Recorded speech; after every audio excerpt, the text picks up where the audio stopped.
In the great city of Fort Worth, Texas, in the 8th District. We're going to have some fun. This is my first interview, so this is exciting. And it is an honor to have you today, Ms. Jackson.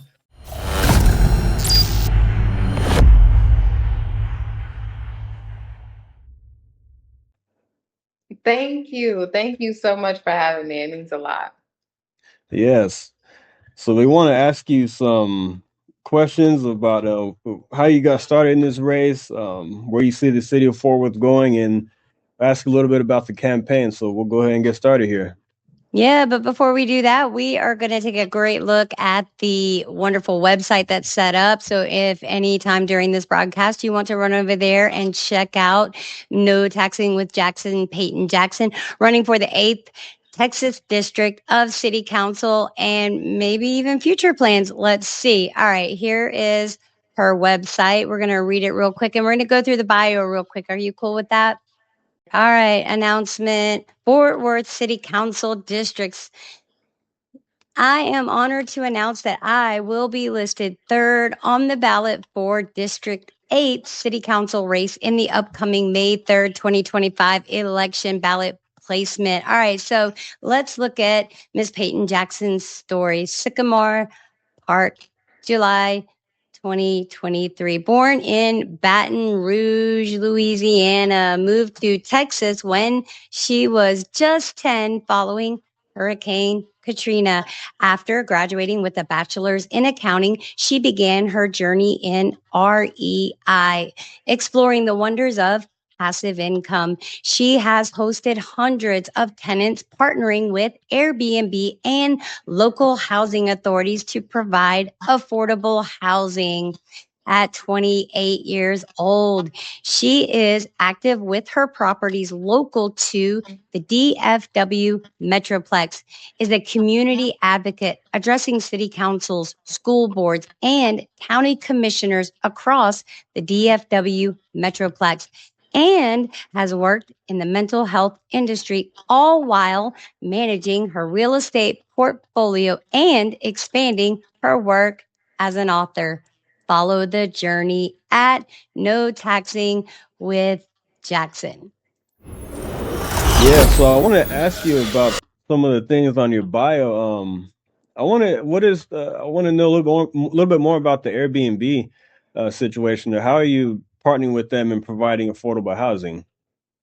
So I actually don't do any Airbnb anymore. Airbnb is how I kind of got started into real estate. After or during my senior year in college, I used my last two Pell Grants to jump into real estate investing. And I started out with Airbnb when it was lucrative in Dallas during 2020, during the lockdown and everything. And then I went into travel nurses, regular long-term tenants, but now I only house Section 8 tenants. So exclusively, I only Okay. work with the affordable housing program, which is getting HAP contracts for or from the state of Texas. Okay. Very Yeah, good. That's good to know. And you're an author? I am. I am. I have one book published. I'm working on three more. One of them Wow. I have to have illustrated. It's a children's book on how to create and generate and manage passive income via vending machines. But the only one that Wow. I have published right now is a memoir of my life up until 2020. Yes, it's called Okay. Intimidating Black. It's published through Amazon. Wow. Well, that's okay. Everybody take a look. And what is the name of the book?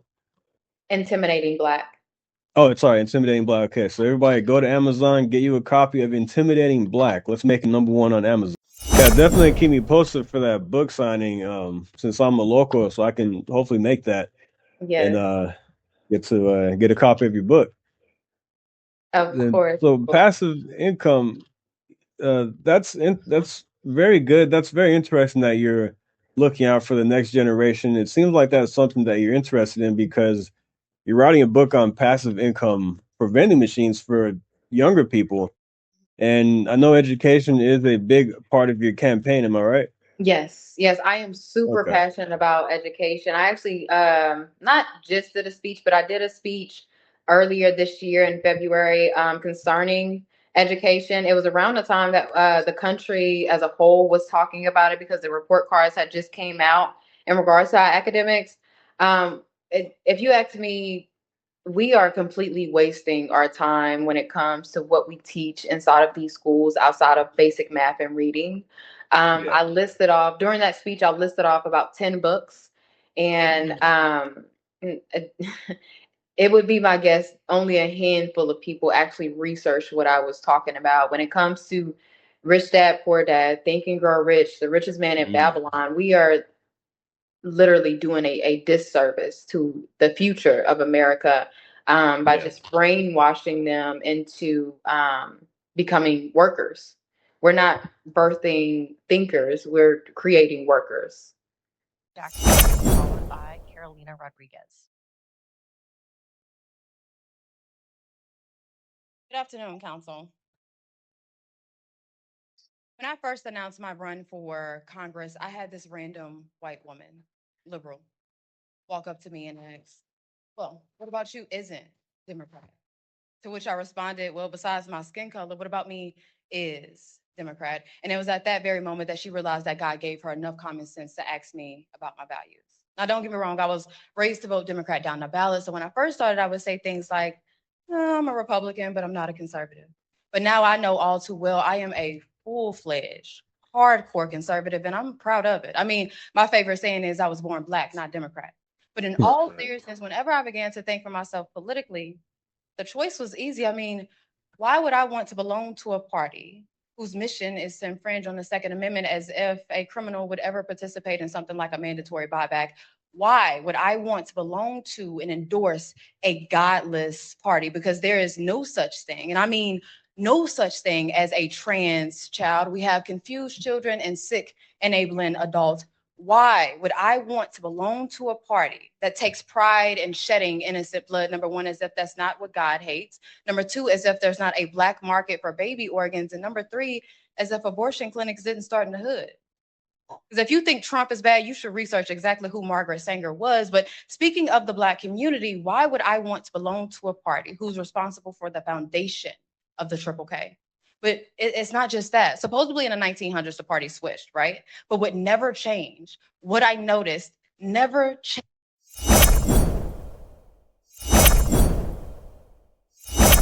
Wow.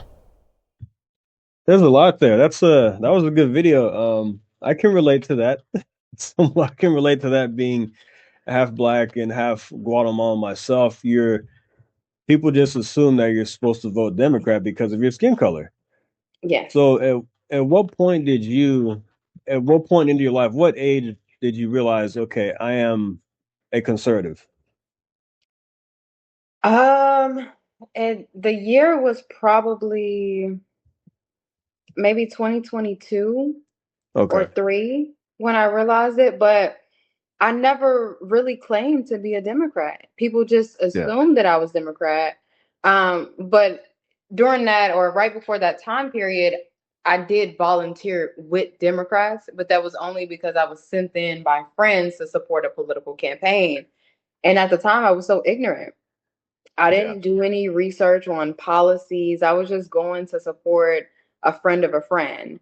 And being in that space at that time, I was just so naive and just blind to what I was doing until I began to look at policy.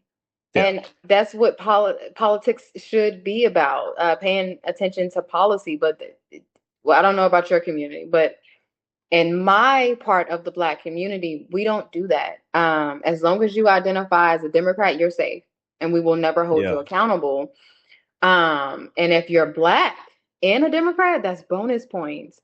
So it was very ignorant how I started in politics, but whenever I began to actually research policy and what's being voted on and how people Yeah. vote, I was like, wait a minute.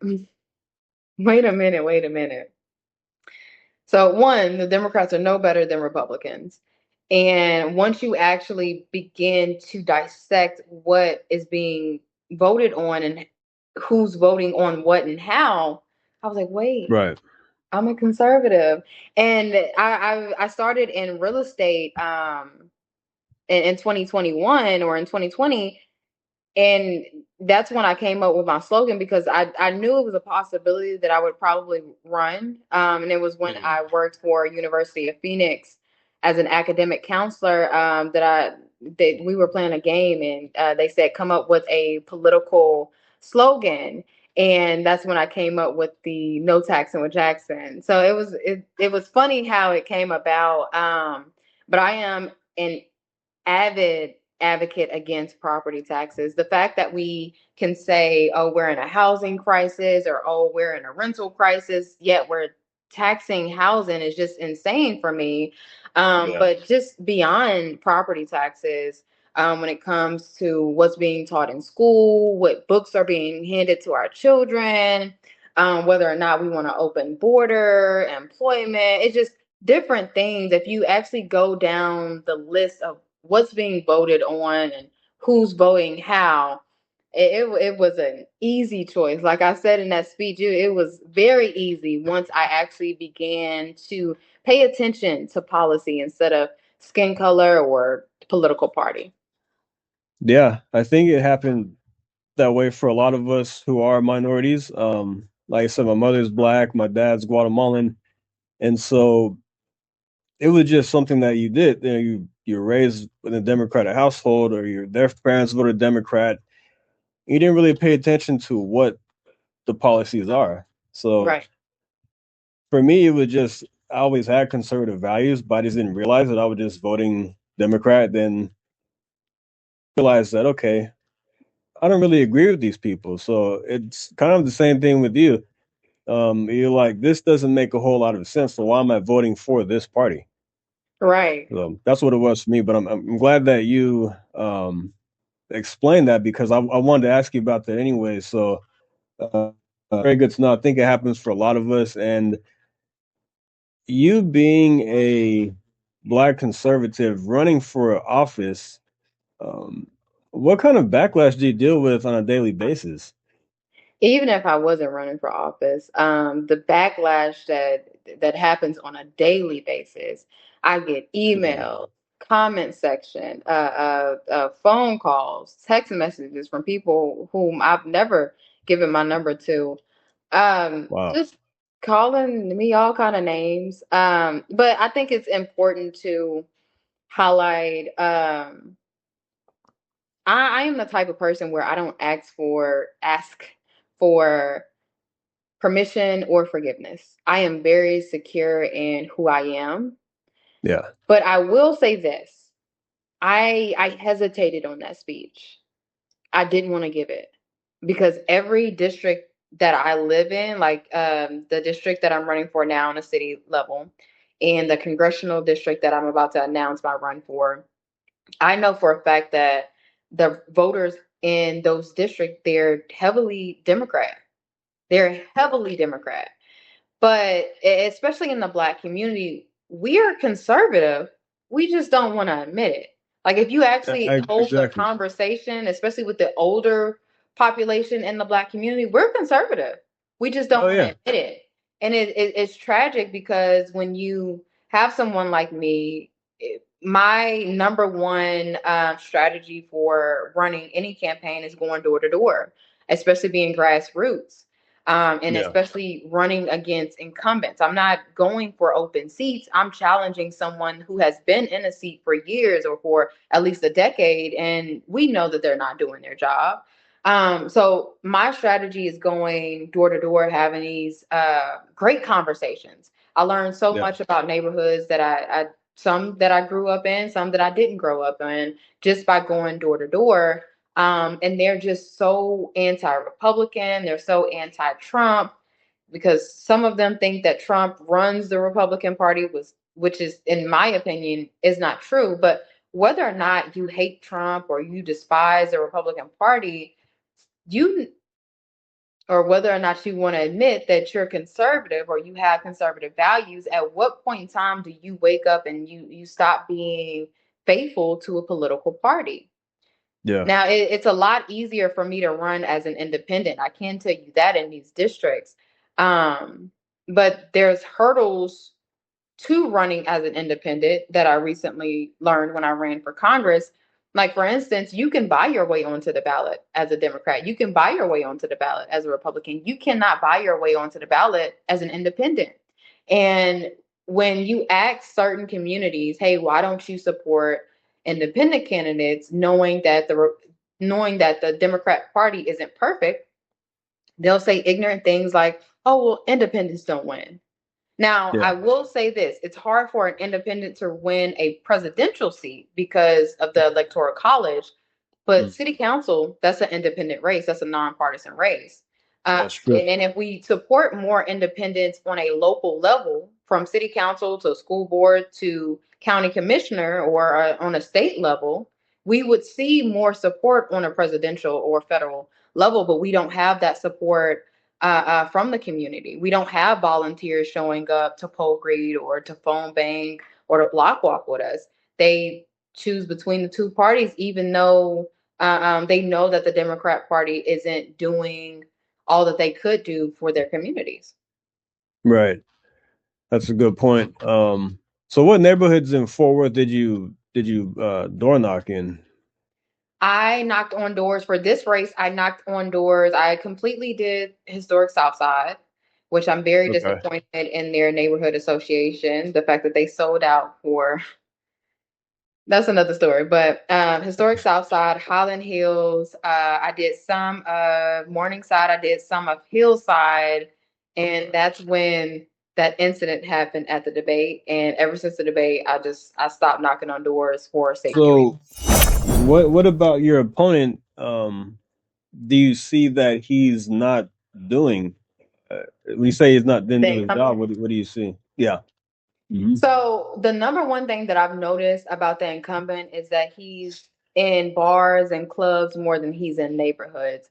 I want to say 90% of the doors that I knocked on when I were knocking on doors, either one, they had no idea who Chris Nettles were or was or is, or they know exactly who he is, but he's never knocked on their door. He's been in office for 4 years, 2 terms, and last election cycle, he went unopposed. I have a fraction of the resources that he does. There's no excuse. There is absolutely no excuse, especially when you're in clubs and bars every single night, that you have to negate or to explain that the reason why you haven't been knocking on doors and engage in the community. He Yeah. sometimes he doesn't even show up to neighborhood meetings. But the number Oh, one thing that okay. I feel that he has failed at is the homeless issue in District 8. All of our shelters in the city of Fort Worth reside in District 8. And I'm not saying that that's fair on his end, but he knew exactly what he was getting into when he applied for the job back in 2021 and he successfully won after 6 years of running for office. You knew exactly what the issues were in District 8. And if you look from 2021 to 2025, when it comes to the homeless issue, it's gotten a lot worse. We have homeless people setting fires in residential neighborhoods. We have them exposing themselves to children, especially in historic Southside. That's probably one of the What? worst. Oh yeah, go and Oh knock my on doors gosh. in historic Southside, and they will tell you. When I was out there, I seen a homeless man carrying a machete down the street. 15 minutes later, I was in my car at that point, but 15 minutes later, I was actually back knocking on doors, and it was another homeless man walking around with a knife. So it from setting fires to exposing themselves to children to carrying weapons in our neighborhoods, to breaking into houses, to doing drugs in the streets. The homeless issue in District 8 is number one on my priority list, and somebody has to get it done because it's one of the major failures within his administration. Wow. See, the stuff you just explained, like I said, I don't live in Fort Worth anymore, so I don't see what's going on in the South Side. But that stuff you just explained with the machetes and exposing themselves, that is the type of stuff that you see going on in New York City or Portland or Seattle. I mean, that's mind-boggling to Chicago. me. Fort Yeah, Worth, come yeah. on now. And I mean, Now, if you, oh, I know you're not in Fort Worth, but if you, whenever you do come, because I don't see that it being resolved anytime soon unless I win. But just drive down Lancaster and you'll see like there's tents up. And I was surprised to see the fires, but it's a very common thing when it's cold outside because at first I was like, why are you I was so mad. Why are you starting fires in the street? And then I had to think yeah. about it. It's cold outside. They're trying to keep themselves warm. But even outside of winter, like we have tents set up, like this is a campsite. And sometimes code compliance or the police they'll clean up a campsite, but then the homeless people they'll just move it down the street. So it never gets Man. resolved. And code Yeah. compliance, they'll harass homesteaders and fine them for small little things, but they don't pay attention to the campsites that cripple our neighborhoods.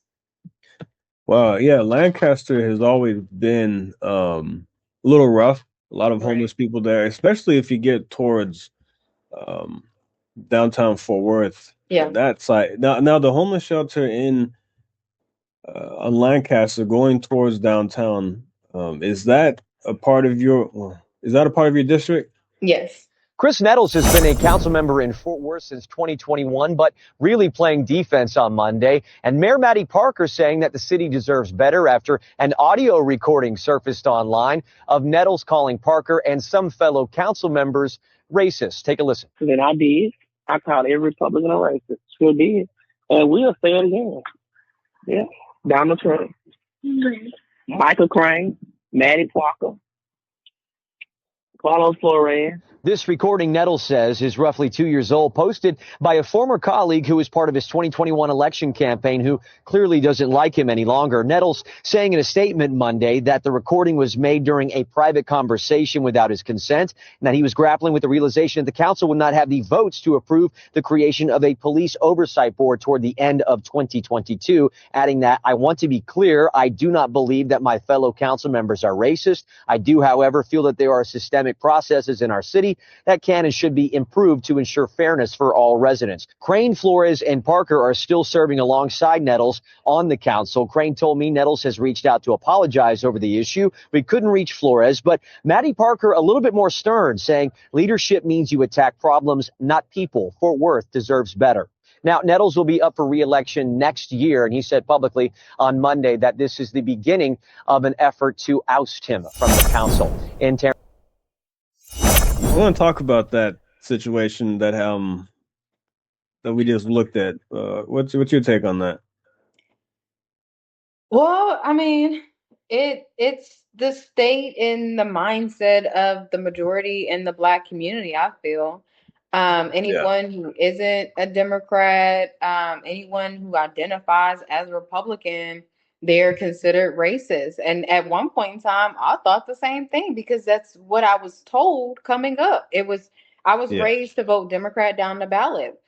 Huh? Until I went to until I paid attention to policy, one. But until I went to my first Republican meeting, I thought Republicans were the enemy. They're so nice. And I'm not saying that they're perfect, and I said that in my speech. But not only do I lean more conservative, Republicans are not all, but a lot of them are really nice, nicer than Democrats.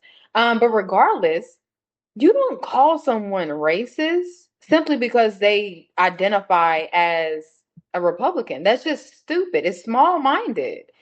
And in the statement that he made, he said that he was grappling with the idea that we wouldn't have enough votes to support the Citizens Review Board for the police department. That's not true. That's not true. Those audio recordings, a lot of them are from 2023. That board was shot down by the council in 2022. That was just an excuse that he made to the media, for Yeah. optics. He was emotional at the time, and he made a statement. That's not true. The truth is one, he is an emotional man. But he genuinely believes that all Republicans are racist, and it's so, again, it's so small minded. It's so Yeah. small minded. But with that video, which was leaked in December of last year. All of this was leaked in December of last year. I'm disappointed in the media because yes, he made those comments in the first part of that video, but what was also attached to the back end of that video is him trying to put out a hit on someone. And although I'm not trying to cause any conflict between me and Mayor Parker, she told the media that questions need to be directed to Councilman Nettles when it comes to the rest of that video. And that's not what a leader does in my eyes. You're the mayor of the city. The council should hold him accountable. If I tried to orchestrate a hit against Mayor Parker or Tim O'Hare, our county judge, I would be held accountable. So why are we ignoring council corruption? That's my question. That's a very good question. That's good information you give right there. How do you feel about the police department, the job they're doing in the city? Do you think that what are they doing right and what are they doing wrong in your opinion? Okay. So I get asked this question a lot. I do back the blue. I love police officers in general. And that comes after, at the same time, I was taught to vote Democrat down the ballot. I was taught to treat cops like the enemy. And it wasn't until recently that I actually began to build a relationship with our police department. So my mission is to convey the message that I understand that all cops aren't good. My mission is to convey the message that all cops aren't bad. And the panel that came out, I don't know if you actually read it, but it was a 100-page panel that came out in either 2021 or 2022 in regards to our police department and literally everything that they did wrong. And the panel it was disgusting. I was like, oh my God, how could anybody in a position of power operate the way that Fort Worth PD does? But I can tell you, I don't believe that that's a direct reflection of our police department as a whole. I know that there are things that we need to fix within our police department. I believe that there are things that we need, or people that we need to hold accountable within our police department. Like, for instance, Officer Kruger. I don't know if you know what he did last year, but he literally knocked a woman unconscious. She was older or she is older in age. He knocked her unconscious and then screamed, "Stop resisting." She was unconscious. She wasn't resisting. But not only was that disgusting what happened, he had a very detailed track record in Irving with their police department. So in my eyes, he should have never been hired. But to make it a little bit more personal, I've ran into a couple of cops that weren't really tasteful in my eyes. In regards to the hit with Pastor Nettles, the hit that he tried to put out, I tried to give that to the Fort Worth PD way before I even thought of running for office, and I was unsuccessful with doing that simply because either Chief Noakes wouldn't answer the phone or they were so insistent that my information was on the police report. But also I tried to give it to a commander. And he said, and I quote, that I don't want to touch any council corruption. So there are things that we absolutely need to fix within our police department. But as a whole, I feel like we're doing a decent job. Of course, we can do a lot better. But 50-50. Okay. So do you feel like Fort Worth is in a better position than Dallas public safety wise?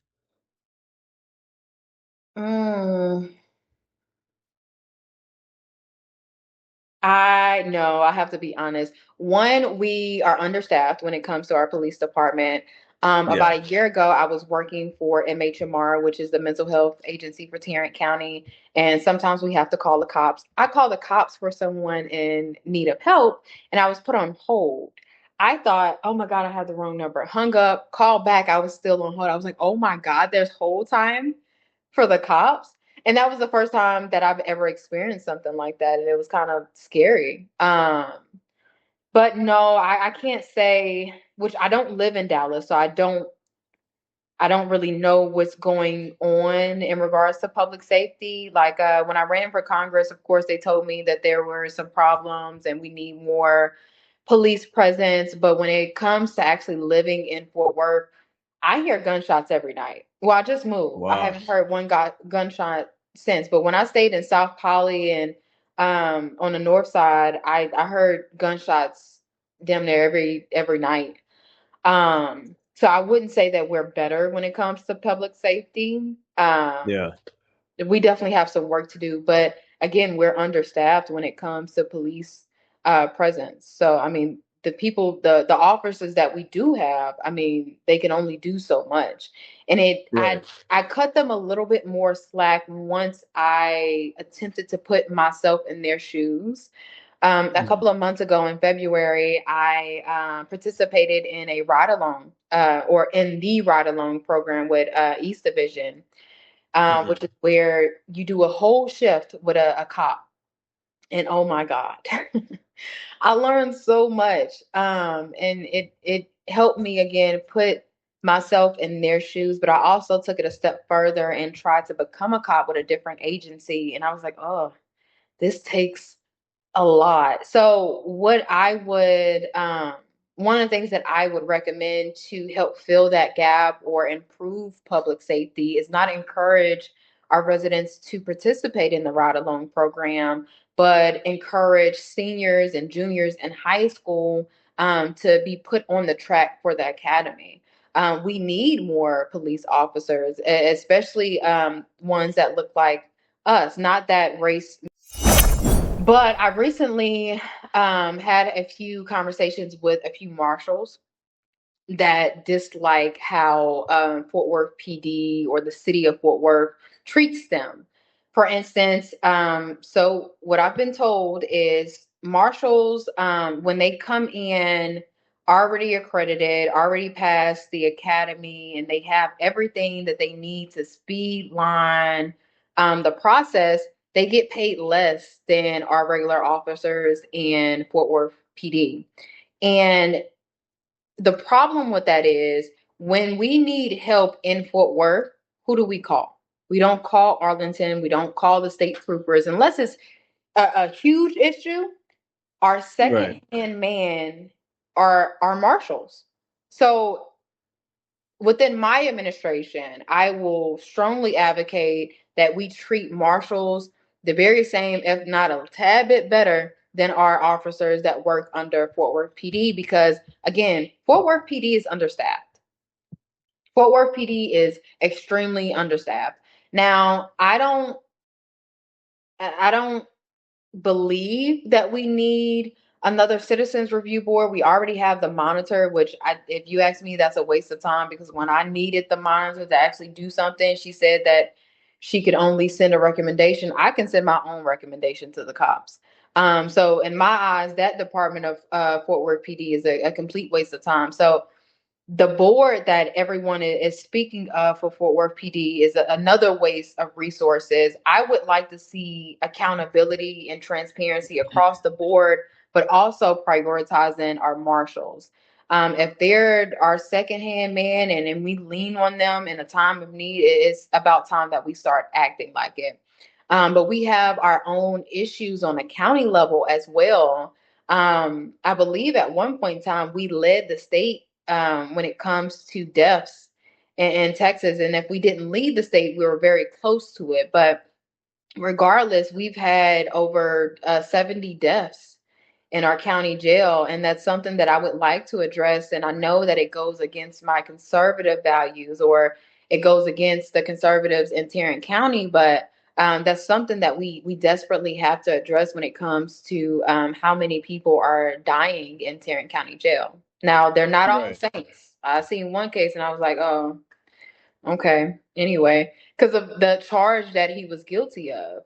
It's just certain charges I feel like you shouldn't even go to jail. That's a privilege. You should be executed on the spot. But that it goes against our Constitution. We say that you are innocent until proven guilty, but if your life is taken while you're in jail, I mean, how can you prove your innocence? That's a good point. Okay, that's brings me to my next question. Okay, with the last administration, on the presidential level, we saw a wide open border. Mm.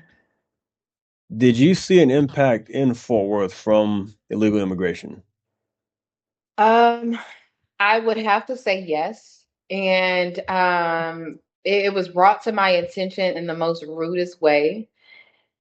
I don't get a good response from older Black women in politics. They see me and it doesn't matter if I tell them that I'm conservative or not. They don't take well to me.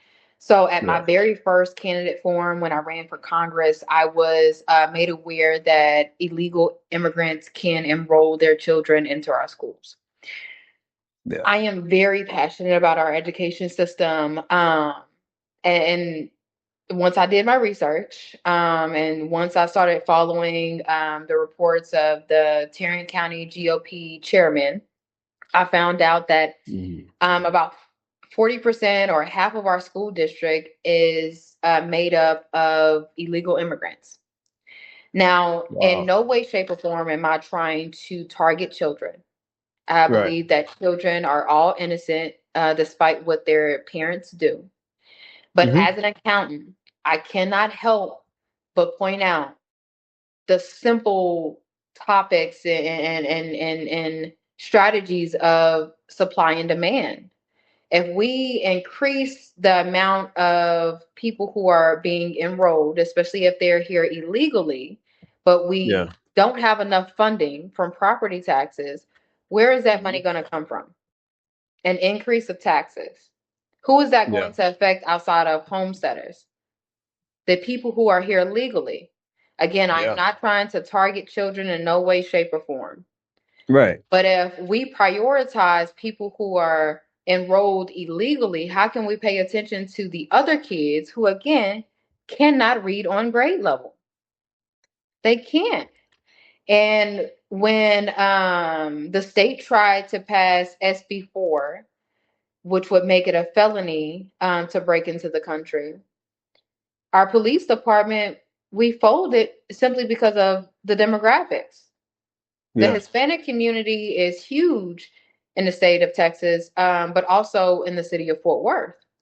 hmm But instead of doing the right thing by saying yeah, we prioritize people who are here legally, we folded and we went against Greg Abbott in regards to our police department. Again, I am not trying to attack anyone who's running from chaos in another country. I am yeah. not trying to attack children, but we have to take care of Americans first. I And agree. it wasn't until, well, actually it was right before I ran for Congress that I ran into my first conservative Hispanic. And I was just in awe. I was like, she was pro-life as a woman, and she was pro closed border as a Hispanic. And I'm like, how could you do that to your people? And it was so racist on my end to assume her value simply because of what I saw outside looking in. Yeah, When the true answer or the true principle is she's an American. And now it's so funny because I did this transition very publicly. I didn't transition privately. I didn't come out as a Republican initially. I didn't identify originally, but I was speaking on Democrat values originally, and then I made that transition publicly. But for me yeah, to assume someone's value yeah, because of right. their skin color or their heritage or their demographic, that's the same thing that I've received for years being vocal about my conservative values. It wasn't right, but I tell people now, if you don't know a conservative Hispanic, you just don't know enough Hispanics. You haven't had enough conversations, because from Fort Worth to all the way to Dallas, and I've knocked on doors from Fort Worth to Dallas because that's where my congressional district lies. There are conservative Hispanics, and anybody with any common sense is a conservative, or at least have conservative values, especially when it comes to the border.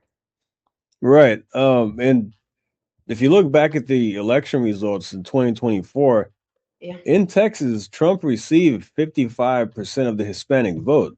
I mean, that's huge. So that tells me right there. And then Trump ran on the border. That was one of his biggest issues. Both times he ran. Well, the first time and then the last time he ran, the border was one of his biggest issues he ran on. And the Hispanic community rallied behind him, especially in 2024, here in Texas at least. Right. So that just goes to show you that they do want secure borders. They are here as American citizens, and they don't agree with people just coming across unchecked and not assimilating to our way of living. Right. And now there's a clip from Tom Homan, our border czar. If you're okay with us playing that, about talking about how families can be deported together. Yeah. When he came up with the quote, I fell in love with him. Yeah, we'll go ahead and play that clip real quick, Regina. Then we'll get her take on it. Real quick, Regina. Then we'll get her take on it. I got you, boss man. Stand by. Tom Homan is a American treasure. That he is. He's already picked a so-called border czar. Trump says Tom Homan will oversee, quote, all deportation of illegal aliens back to their country of origin. Of course, that is a quote there.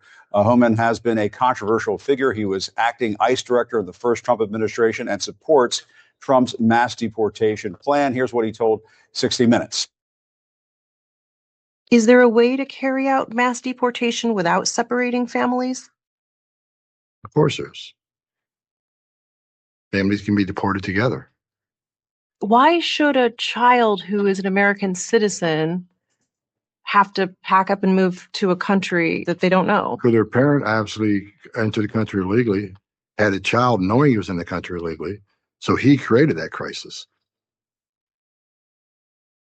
Well, I mean, I think that was well said. I mean, what boggles my mind is that, and I'll let you come on this, but I want to have a statement on that real quick, is that they were complaining about the child separation thing, but now they're complaining about kids going with their parents, and their parents choose to take them with them when they get deported. So it's just like, which one is it?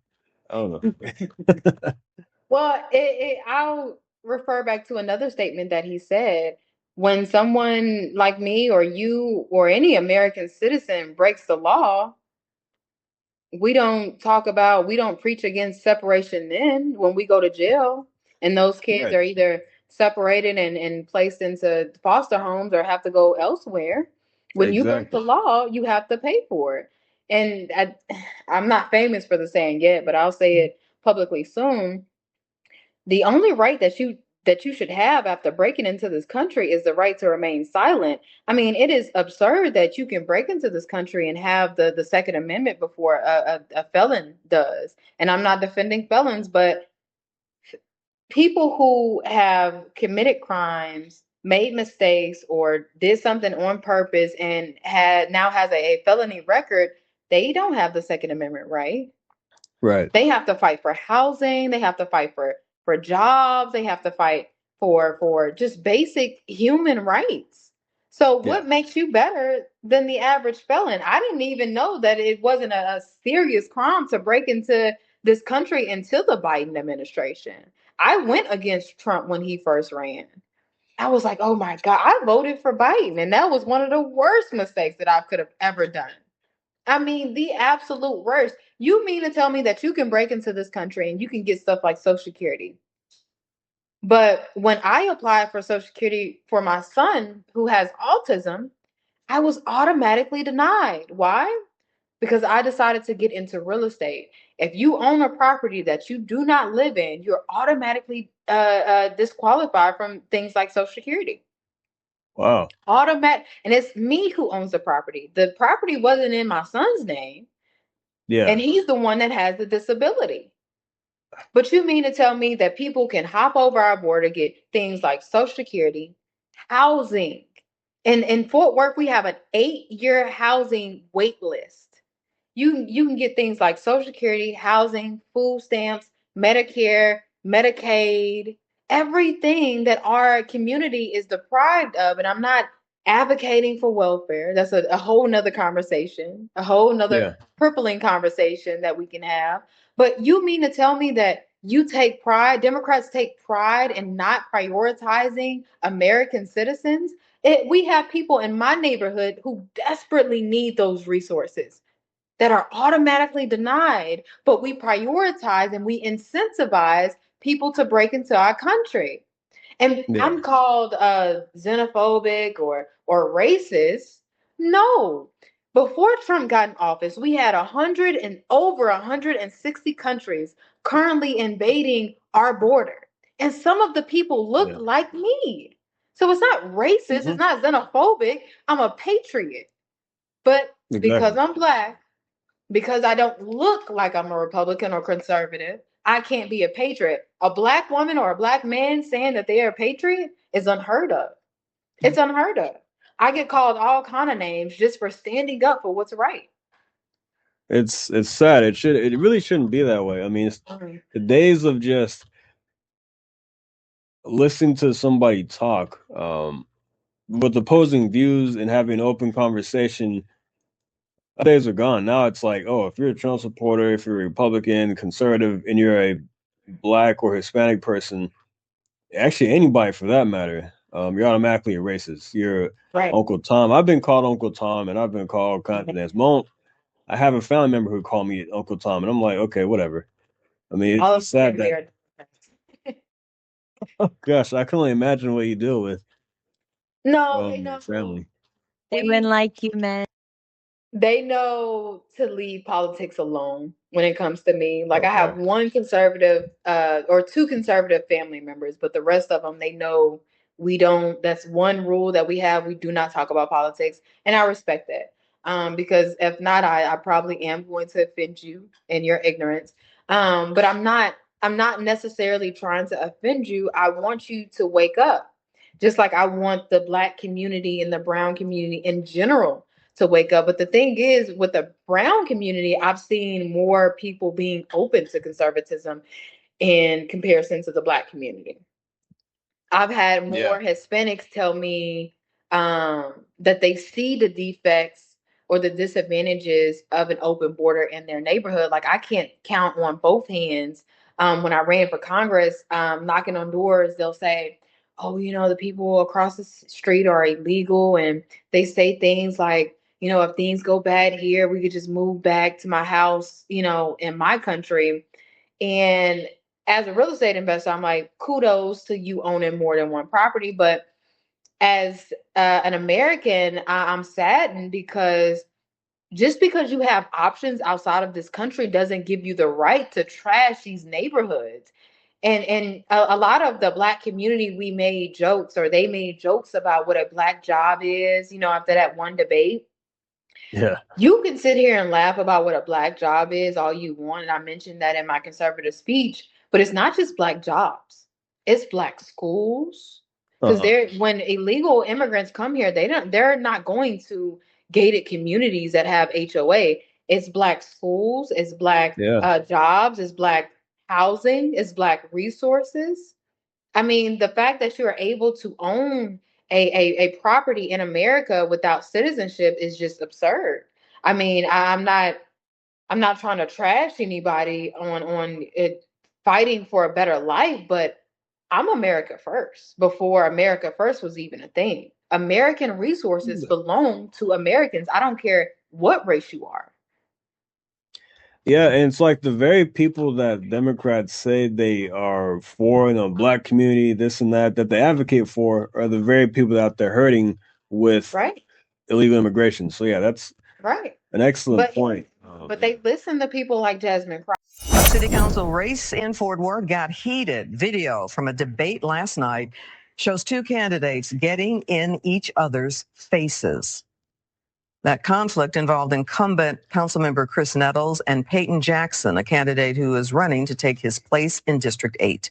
Fox 4's Dion England is live with details. Dion. Hi there, Clarice. It was indeed a candidate forum, and now the fallout after that physical altercation involving police reports. In fact, A community forum out of control. These debates, these forums, they get heated. But I never touched him initially. He touched me first. City Council candidate Payton Jackson is challenging District 8 incumbent Chris Nettles. I think I acted appropriately by standing up. A viewer shared the video with Fox 4. Jackson, during a response, places in front of Nettles what she says is a lawsuit she's filed against him. It goes south from there. You were there. I was there. Were you shocked? I was definitely shocked. Citizen Jessica Gomez recorded a different angle. So I stand up and I did like this. Both Nettles and Jackson say they have filed police reports in the matter. You can see when we spoke to Jackson, she is wearing a holstered firearm. Prior to the forum, she was asked to give up her firearm and was only wearing the holster. If I'm in your personal space and you really feel in danger, back up. Back up. I would never put my hands on anybody.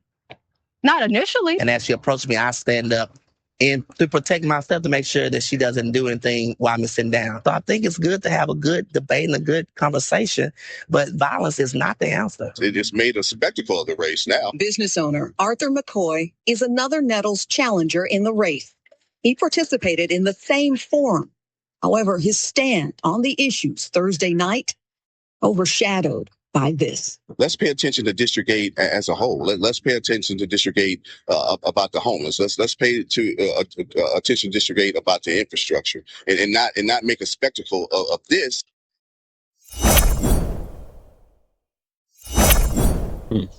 Interesting stuff right there.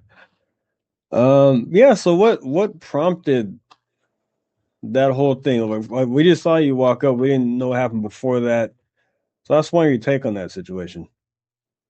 So right before that, well, I would encourage everyone to go, if you have a copy of the full video, to go and watch the entire 38-ish minutes, where I was receiving threats very early on from the intro.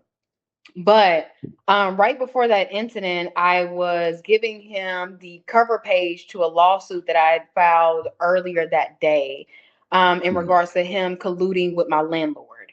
When you run for office, your address is not redacted like incumbents. Why they only redact addresses of incumbents, I do not know.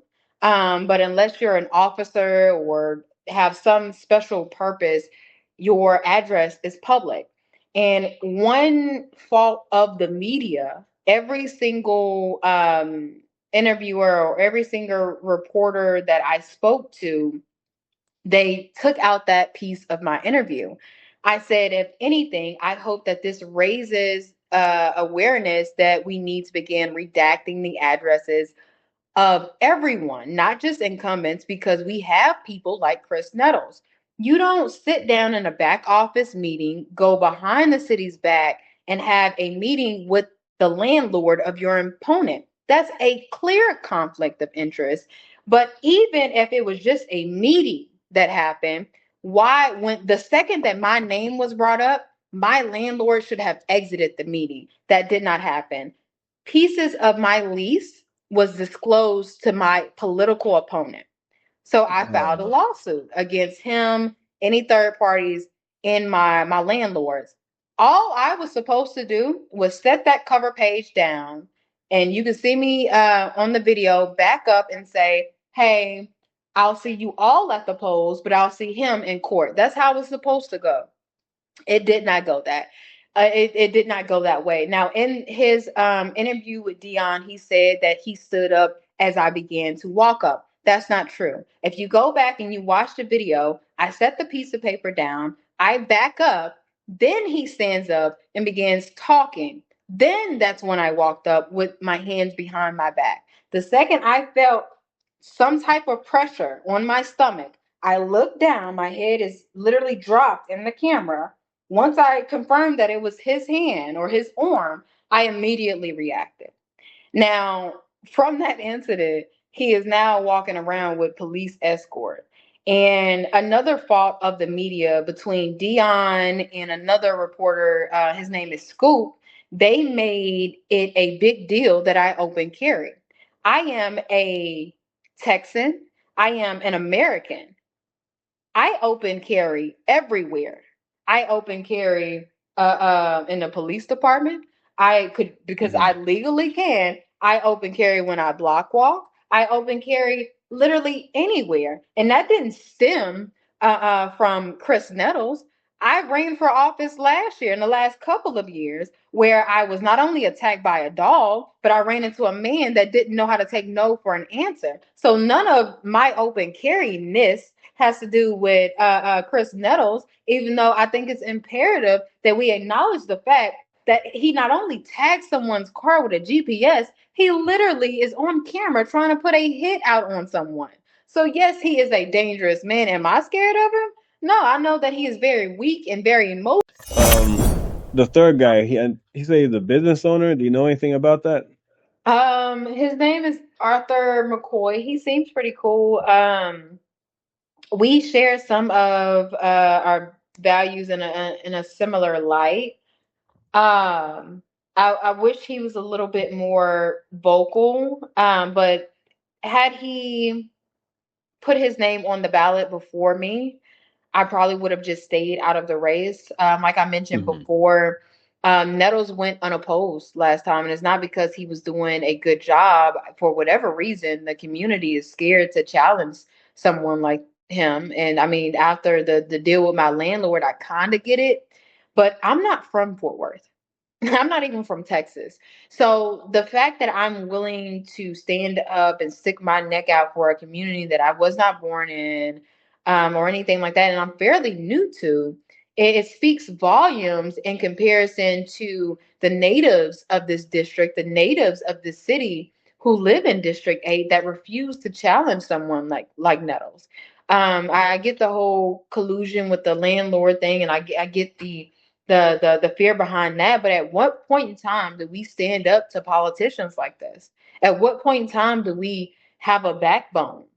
Um, Now with McCoy, I asked him why he didn't run against him last time, and he had a family situation that he wanted to work on. But my question to the rest of the community: what stopped you?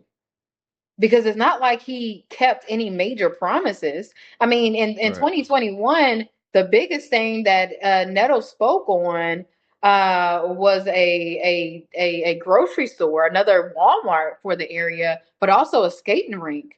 I felt the need to go skating the other day, and I can't do it in District 8 because we don't have a skating rink, and that's something that he promised. And I know it's small, but if you go back to his 2021 campaign promises and you compare them to what's being done by 2025, very little, especially when it comes to the homeless population.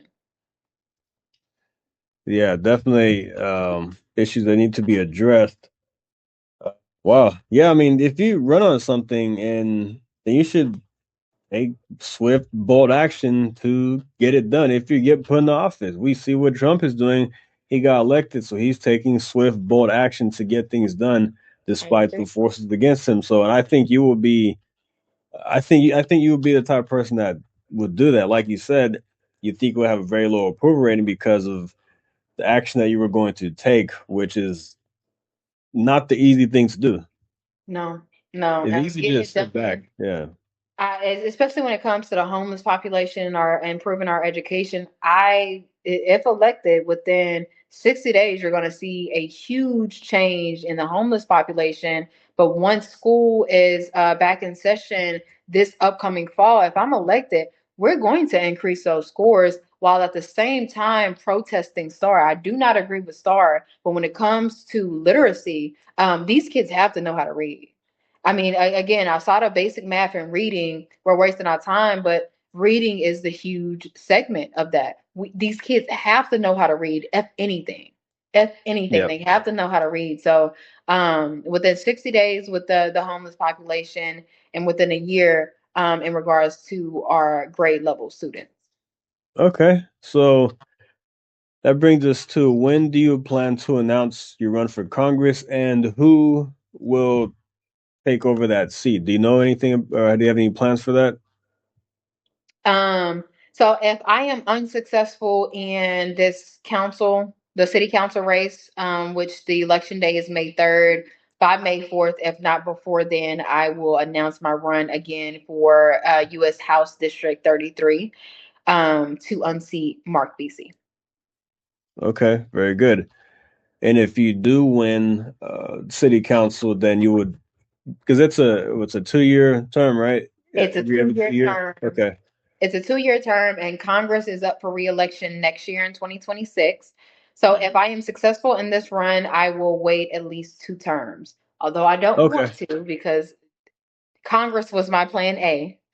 Yeah. I want to show the city of Fort Worth that I don't need 3 terms or 4 terms or 5 terms to Yeah. actually make some real change in the city of Fort Worth. I extremely believe that we need term limits, not just in the city of Fort Worth like they have in Dallas, but also in Congress. We don't need career politicians. We need people who are serious about doing the job, getting it done, and passing the torch. That's impressive that you say that, because you don't plan to be in the same position for 50, 60 No. years. So you want to get yeah. I have the personality as an accountant. That's what my background is in. I have my bachelor's in accounting. I have the personality of an accountant. I'm a very solution driven person. I don't care about the pictures. I don't care about the optics. I'm very blunt with my policy and my personality. I just want to provide the solution, sustain it, and keep it moving. There's no reason. I'm not in this for a title. I don't care about titles. I never needed one. That's good. Well, we hope you're successful on all fronts of that level, because we like what we're hearing. We want to see change here in DFW. We want to see things get done on the state level, local, state, and all the way to the national level. So, you sound like a person of action who is going to get things done. So we're going to wrap this up a little bit over, but I do want to ask you a question. If you had to spend an hour with anybody in history, on a bench, and talk to them, who would it be? Outside of God, Yes. someone like Barbara Jordan. And Barbara Jordan was a Democrat that went against Democrat values when it comes to an open border. And I learned that by this organization called Numbers USA, and the book that they have, Back of the Hiring Line. They taught me a lot about how mass immigration affects the Black and brown community. So the fact that she was willing to stick out her neck against the Democrat Party, and shortly right after her death, she realized that she had traitors in Congress, and they voted against her bill in 1996, which was the year that I was born. I would love to sit down and have that conversation with her to see what kind of backlash that she felt and how she was able to deal with that, because I'm a strong person. And I kind of put up this facade and this wall. A lot of people don't think that what is said affects me, and for the most part it doesn't, because I validated myself before I decided to put myself on any type of ballot. But you should see the hate messages that I wake up to, the emails, the messages, the comment sections, only because I stand in what I believe in instead of just following the crowd. I would love to see how they dealt with that, because I know I'm not the first Black conservative or brown conservative, just to see how they were able to blaze the trail that they did for me. All of your endeavors with your run, with the election coming up this Saturday. I know it's been a lot for you.